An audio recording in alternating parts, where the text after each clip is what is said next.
বলছি এই কথা কারণ শ্রীলঙ্কার খুব কাছে ইরানের জাহাজে হামলা চালানো হয়েছে। ভারতের সঙ্গে যৌথ মহড়ার পর ফিরছিল যুদ্ধ জাহাজ। ইরানের জাহাজে কারা হামলা চালানো তা এখনো পর্যন্ত কিন্তু স্পষ্ট নয়।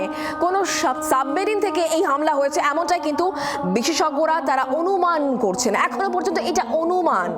ভারতের দোরগোড়ায় তাহলে কার সাবমেরিন? যারা হামলা চালালো তারা আসলে কারা? এই প্রশ্ন উঠছে। কোনো উত্তর কি এখনো পর্যন্ত পাওয়া যাচ্ছে সৈকত? এটা খুব একটা গুরুত্বপূর্ণ বিষয়, কারণ এই সাবমেরিনটিতে কে হামলা চালানো, কিভাবে হামলা চালানো হলো সেটা এখনো পর্যন্ত পরিষ্কার নয়। কিন্তু বিষয়টা যে একেবারে ভারতের দুয়ারে, সে কারণেই কিন্তু এই উদ্বেগ আরো বাড়ছে।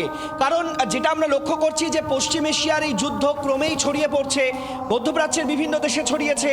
এর মধ্যে আমরা দেখেছি ফ্রান্স তারা যুদ্ধজাহাজ পাঠাচ্ছে, আমরা দেখেছি গ্রিস যুদ্ধজাহাজ গতকাল পাঠিয়ে দিয়েছে।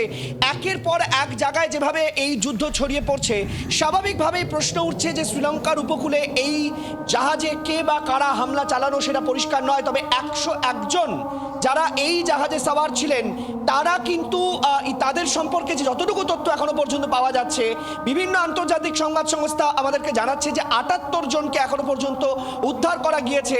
বাকিরা কোথায় রয়েছে সেটা এখনো পর্যন্ত পরিষ্কার নয়, এবং কারা কেন হামলা চালালো সেটাও পরিষ্কার নয়। তবে যেটা খুব স্পষ্ট হয়ে যাচ্ছে যে এই হামলাগুলো যদি সত্যি ওই যুদ্ধের সঙ্গে লিঙ্ক হয়ে থাকে এবং ইরান সম্পর্কিত যুদ্ধের কারণ হয়ে থাকে, তাহলে কিন্তু নিঃসন্দেহে কারণ রয়েছে। কারণ ইতিমধ্যেই গোটা বিষয়টি কিন্তু শ্রীবাস্তবের কাছে আমি আসবো। সৈকত, তুমি আমাদের সঙ্গে থাকো। তাহলে মিস্টার শ্রীবাস্তব, ভারতও কি যুদ্ধের আঁচ থেকে বেরোতে পারবে না? মানে ভারতের গায়েও এবার এই যুদ্ধের দাগ।